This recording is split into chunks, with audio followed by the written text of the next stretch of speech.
मित्रों, स्वागत है आप सभी का मेरे YouTube चैनल संस्कृत ट्यूटोरियल में। यदि वीडियो पसंद आए तो मेरे चैनल को लाइक, शेयर एवं सब्सक्राइब करें। आज हम प्रैक्टिस सेट 2 के अंतर्गत महत्वपूर्ण प्रश्नों का विश्लेषण सहित उत्तर जानेंगे। तो आइए देखते हैं।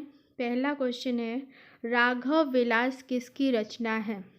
पहला है विश्वनाथ, दूसरा है मम्मट, तीसरा है आनंदवर्धन, चौथा है कल्हड़। तो राघव विलास किसकी रचना है? इसके लिए लेखकों का परिचय एवं उनका अध्ययन करना पड़ेगा। उत्तर है विश्वनाथ।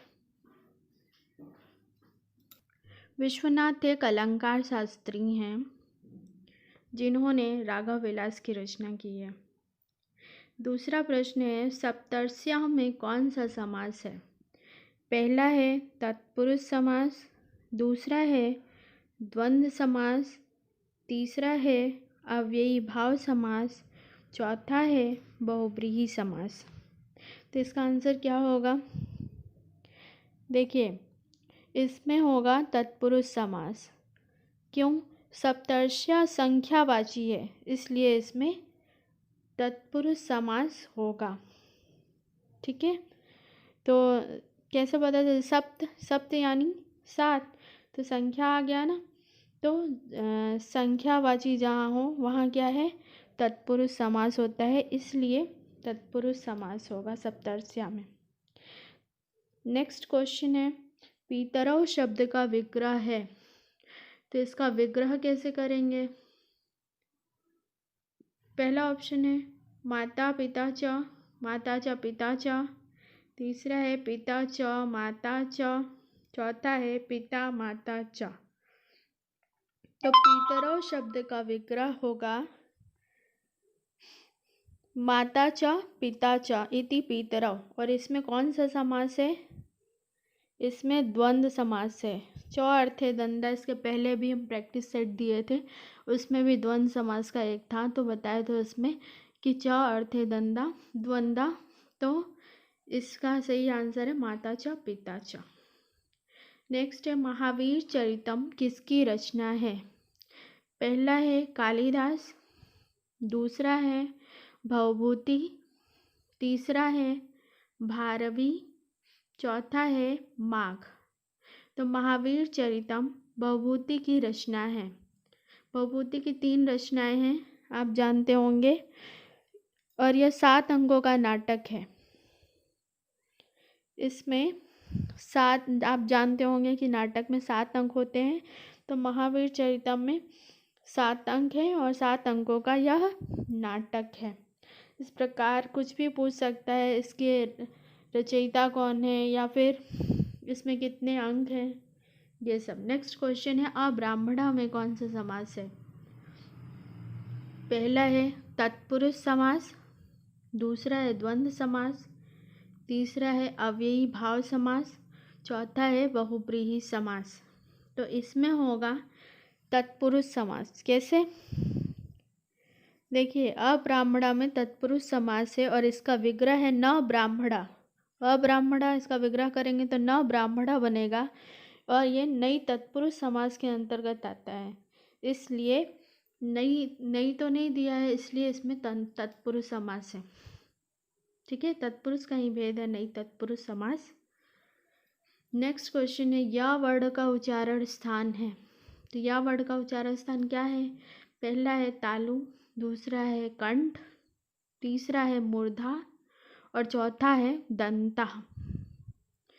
तो यह वर्ण का उच्चारण स्थान है तालु। ठीक है, कैसे? इचु यशानाम तालु, ई वर्ग, ई और च वर्ग, य और श, ये क्या होते हैं? तालु के अंतर्गत आते हैं। तो इसका क्या होगा? इचु यशानाम तालु अर्थात तालु। इसी प्रकार कुछ भी पूछ सकता है कि वह वर्ण का उच्चारण स्थान क्या है। नेक्स्ट है, दैत्य प्लस अरिह में कौन सी संधि है? पहला है यण संधि, दूसरा है वृद्धि संधि, तीसरा है गुण संधि, चौथा है दीर्घ संधि। तो इसका आंसर क्या होगा? पहले तो इसका विग्रह किया हुआ है दैत्य धन अरिहि, इसका क्या बनेगा? दैत्यारिहि। और इसमें कौन सी संधि है? दीर्घ संधि। कैसे? ह्रस्व अथवा दीर्घ स्वर के बाद, ह्रस्व अथवा दीर्घ स्वर के बाद सवर्ण ह्रस्व अथवा दीर्घ स्वर आए तो दीर्घ संधि होती है। ठीक है, फिर से बोल रहे हैं, ह्रस्व अथवा दीर्घ स्वर के बाद सवर्ण, उसी में का ह्रस्व अथवा दीर्घ स्वर आए तो दीर्घ संधि होती है, इसलिए इसमें दीर्घ संधि है। नेक्स्ट है, नेषधीय चरितम में कितने सर्ग हैं? पहला है 19, दूसरा है 20, तीसरा है 21 और चौथा है 22। तो नेषधीय चरितम सबसे पहले तो जानेंगे किसकी रचना है। तो नेषधीय चरितम श्रीहर्ष की रचना है और यह क्या है? महाकाव्य है जो बृहत्त्रयी के अंतर्गत आता है। ये भी बहुत इंपॉर्टेंट है कि बृहत्त्रयी के अंतर्गत क्या क्या आता है। तो नेषधीय, किरातार्जुनीयम, शिशुपाल वधम बृहत्त्रयी के अंतर्गत आता है और इसमें कितने सर्ग हैं? 22 सर्ग। इसी प्रकार किसी का भी सर्ग पूछ सकता है और इसके रचनाकार कौन है? तो श्रीहर्ष है।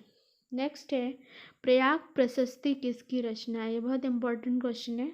प्रयाग प्रशस्ति किसकी रचना है? पहला है कालिदास, दूसरा है हरिसेन, तीसरा है कल्हड़ और चौथा है आनंदवर्धन। तो प्रयाग प्रशस्ति के लेखक हैं या रचनाकार हैं हरिसेन। इसमें समुद्रगुप्त के विजय का वर्णन है। किसका वर्णन है? समुद्रगुप्त के विजय का वर्णन है। इसी प्रकार और भी कुछ भी ऐसे रचनाकार का नाम पूछ सकता है या फिर उनके लेखक का नाम पूछ सकता है। प्रयाग प्रशस्ति बहुत इम्पोर्टेंट है। नेक्स्ट है, तिलक मंजरी किसकी रचना है?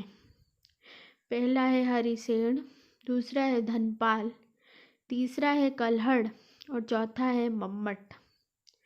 तो तिलक मंजरी किसकी रचना है? तिलक मंजरी धनपाल की रचना है और यह 973 में लिखी गई थी। कब लिखी गई थी? 973 में। किसकी रचना है? धनपाल की। इसी प्रकार बहुत सारे प्रश्न पूछे जा सकते हैं। प्रैक्टिस सेट 2 है ये और प्रैक्टिस सेट 3 भी मैं जल्दी ही लाऊंगी। इसलिए यदि आपको मेरा चैनल पसंद आए, मेरी वीडियो पसंद आए तो मेरे चैनल संस्कृत ट्यूटोरियल को लाइक, शेयर एवं सब्सक्राइब करें। धन्यवाद।